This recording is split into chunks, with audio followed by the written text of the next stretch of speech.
बुद्ध कहते हैं, हम वैसे ही बनते हैं जैसी हमारी सोच होती है, हमारे विचार होते हैं। इसका एक मतलब यह भी है कि हम जो बनना चाहते हैं वह बिल्कुल बन सकते हैं और इसके लिए एक ही चीज पर काम करना जरूरी है। वह है हमारी सोच, हमारे विचार। अगर हमारी सोच गुलामों वाली होगी, हमारे मन में गुलामी बसी होगी, तो हम गुलाम ही बनेंगे, गुलाम ही पैदा करेंगे और हमारी आने वाली नस्लें भी गुलाम ही बनेंगी।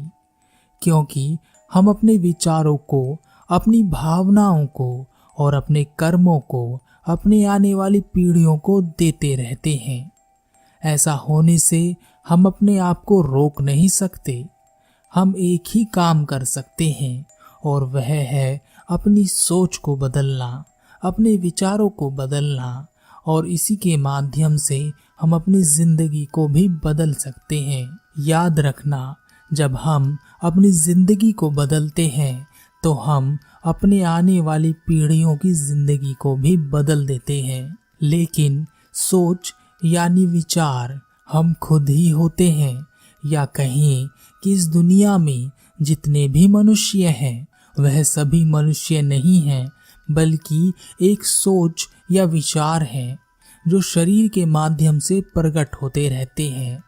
अपने आप को बदलने के लिए यह जरूरी है कि हम अपनी सोच को, अपने विचारों को देख सकें, उन्हें पढ़ सकें, हम अपने बारे में जान सकें। वैसे तो कोई भी यह मानने के लिए तैयार नहीं होगा कि वह अपने बारे में नहीं जानता, लेकिन फिर भी हम नहीं जानते अपने आप को। क्या आप जानते हैं अपने आप को? हम अपनी कीमती जिंदगी दूसरों को जानने में लगा देते हैं और अपनी ओर ध्यान भी नहीं देते। दो सबसे कीमती चीज हमारे साथ चलती रहती हैं और यह हमारे जन्म के साथ ही हमें मिलती हैं। एक है जीवन और दूसरा है मृत्यु। हमारे सबसे ज्यादा नजदीक यह दोनों रहते हैं, लेकिन फिर भी हम इन दोनों से अनभिज्ञ रहते हैं। जब हमारे पास जिंदगी होती है तब हम जिंदगी को नहीं जानते और ना ही उसकी कीमत को समझते हैं, और जब हमारे पास मृत्यु होती है तब भी हम ना तो मृत्यु को जानते हैं और ना ही उसकी कीमत को समझते हैं। हम अज्ञानी ही मरते हैं। हम अपने आसपास अपने करीबी लोगों को ढूंढते रहते हैं जो हमारे दुख में हमारा साथ दे सकें। दोस्तों को ढूंढते हैं, रिश्तेदारों को ढूंढते हैं, लेकिन हम जो अपने खुद के इतने करीब हैं अपने आप को नहीं ढूंढते। हम जो खुद की मदद सबसे ज्यादा कर सकते हैं अपने आप पर भरोसा नहीं करते और कहते हैं सबने मुझे धोखा दिया, मेरे दुख में कोई मेरे साथ नहीं आया। लेकिन वास्तविकता तो यह है कि सबसे पहला धोखा हम खुद को ही देते हैं। हम अपना खुद का हाथ नहीं थामते।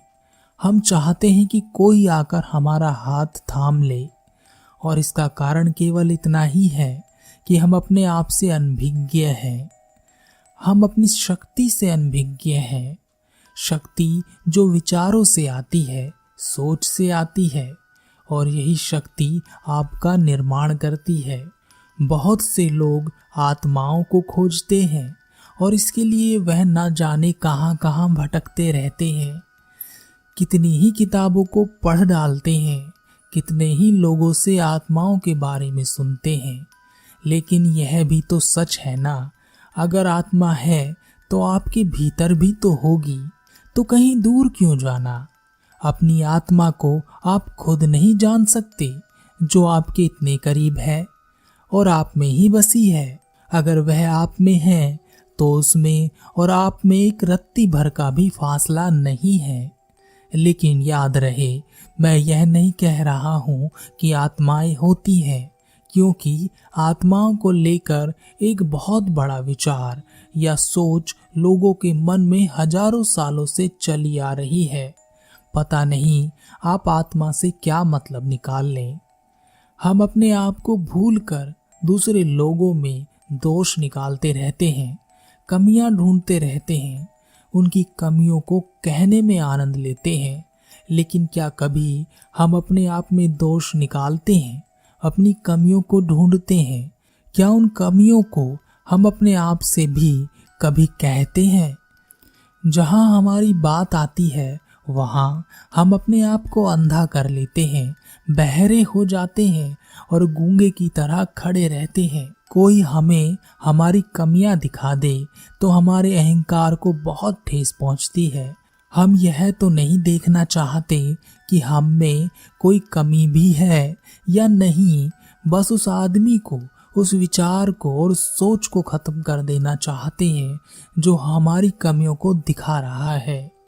इसलिए अगर आप अपनी जिंदगी को बदलना चाहते हैं तो अपने आप को बदलना सीखिए, अपने आप को जानिए, अपनी सोच और विचार को पढ़िए।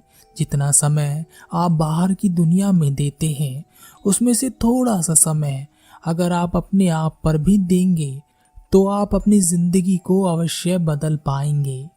आप वह पाएंगे जो आप पाना चाहते हैं। एक अंधी सोच, एक अंधा विचार बनकर ही मत रह जाइए। विचार और सोच से ऊपर उठें, इन्हें नियंत्रित करें, इन्हें समझने की कोशिश कीजिए, इनमें मत बहिए। एक कहानी है, एक युवक जो पीढ़ियों से गुलाम था, उसके भीतर गुलामी वाले विचार बस गए थे। वह कभी आजादी के बारे में सोच भी नहीं सका।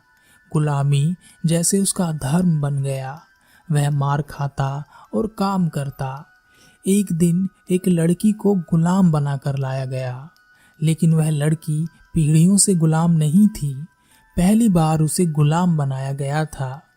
उसके भीतर आजादी वाले विचार थे और वह अपनी स्वतंत्रता चाहती थी। वह अपने मालिकों का विरोध करती और इसके लिए उसे मार भी खानी पड़ती। यह देखकर वह गुलाम युवक उस लड़की के पास गया और उसे समझाया कि तू क्या कर रही है, क्यों बेकार में इनका विरोध कर रही है। यहाँ काम कर, खाना मिलेगा, उसे खा, पेट भरेगा और आराम से रह, और क्या चाहिए। यह मालिक लोग हैं, हमारा धर्म है उनकी गुलामी करना। यह जो कहेंगे उसे पूरा करना हमारा कर्तव्य है।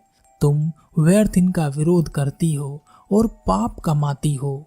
लड़की ने कहा, तुम कैसे पुरुष हो, गुलामी तुम्हारा धर्म बन गया है। भला गुलामी भी कोई धर्म है? जरा अपने आप को देखो, क्या है तुम्हारा जीवन? क्या पूरा जीवन ऐसे ही व्यतीत कर दोगे? गुलाम युवक ने कहा, हाँ, तो इसमें बुराई क्या है? सब अपना कार्य करते हैं, मैं भी कर रहा हूँ। लड़की ने कहा, तुम में और मुझ में एक ही फर्क है। तुम गुलाम हो और मुझे गुलाम बनाया गया है।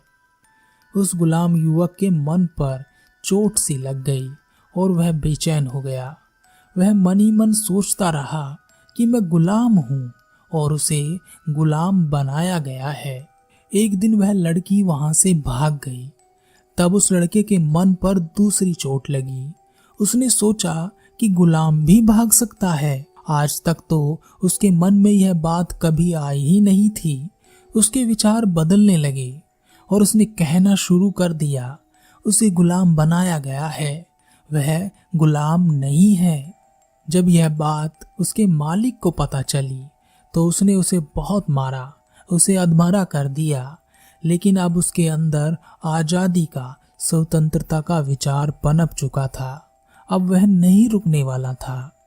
वह कहता रहा कि वह गुलाम नहीं है, उसे गुलाम बनाया गया है और वह गुलाम नहीं मरेगा। उस गुलाम के बारे में बातें फैलती चली गई और राजा को भी उस गुलाम के बारे में पता चला। राजा ने उस गुलाम को अपने दरबार में बुलाया और कहा, क्या तुम गुलाम नहीं हो? उस युवक ने निडरता से कहा, इस दुनिया में कोई किसी का गुलाम नहीं, बस एक इंसान दूसरे इंसान को गुलाम बना लेता है। मैं गुलाम नहीं हूँ, मैं एक इंसान ही हूँ। राजा उस युवक की निडरता से बहुत प्रसन्न हुआ और उसने उस युवक को अपनी सेना में सिपाही का पद दिया और कहा, आज से तुम गुलाम नहीं हो। युवक ने कहा, मैं गुलाम कभी था भी नहीं, बस मेरे विचार ही गुलाम थे जो अब स्वतंत्र हैं। इसी प्रकार हमारे विचार हमारा निर्माण करते हैं। हम सभी हैं तो इंसान ही, लेकिन फिर भी विचार हमें बनाते हैं। इस दुनिया में हमें विचार ही प्रकट करते हैं। इसलिए अपने आप को बदलो, दुनिया खुद बदल जाएगी।